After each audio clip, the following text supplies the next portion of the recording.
Hey soup lovers, you want to add a little bit of spring to your soup?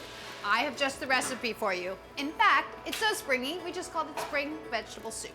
To start off with, instead of my regular onion, I'm going to be using some scallions. I have 6 scallions here. I'm using the scallion instead of my usual regular onion. It's starting off springy already. You need the white and the light green part for sauteing, and then a little bit of the green part for garnish at the end. Start off by sauteing your scallions. I have 2 tablespoons of unsalted butter. That's practically melted already. How convenient. Turn my heat up, add my scallions. Just going in there. I'm going ahead even though it wasn't really melted. Jumping the gun. Stir it around. You want to basically just cook these until they're translucent. It could take 4 minutes, but it probably won't take quite that much time. While your scallions are sauteing and getting translucent, you can cut up a pound of new potatoes. I'm gonna quarter them if they're large, halve them if they're small. And if they're really, really small, I'm just gonna leave them as is. When your scallions are translucent, which mine are, add your potatoes. 4 cups of chicken broth. You can use vegetable broth if you want this to be vegetarian, but I'm not a vegetarian, so I don't mind. And 4 cups of water. What you want to do is bring this to a boil and then cook it until the potatoes are basically almost done, about 12 minutes. You can cover it if you want to. Over here, I'm just going to prep up some asparagus. These need to be cut into 1-inch pieces for soup. Break the ends off and then just line them up and cut there so I know where to cut. To remove the toughness, and then cut it into 1-inch pieces. When the potatoes are almost done, you want to add your asparagus. I'm just going to put my asparagus in a bowl because they're rolling all over the place and that is annoying.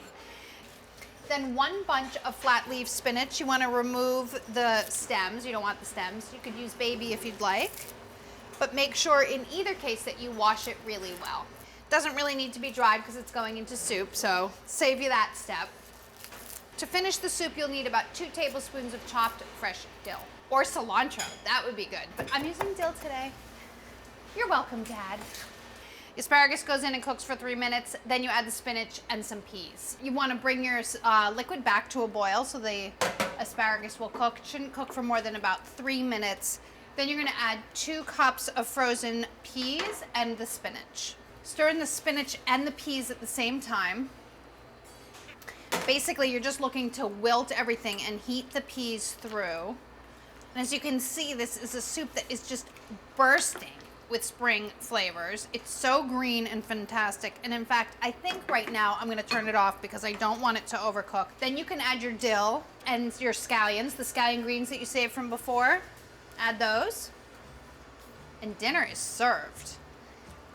You know what? I want to taste it because I didn't season it with salt. Stock has salt in it, but it definitely needs some salt, so I'm gonna add some salt. And even some pepper. What do you think about that?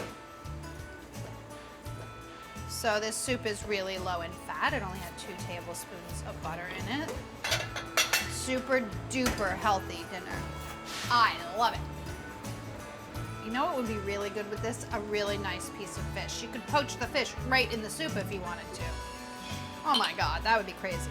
But it's perfectly delicious on its own too.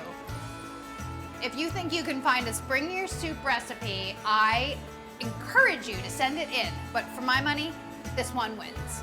It's light, it's delicious, it's full of fresh spring flavor. It's our spring soup.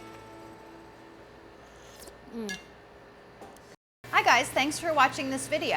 Be sure to click here if you want to subscribe and click over here if you want to continue watching more great videos like this.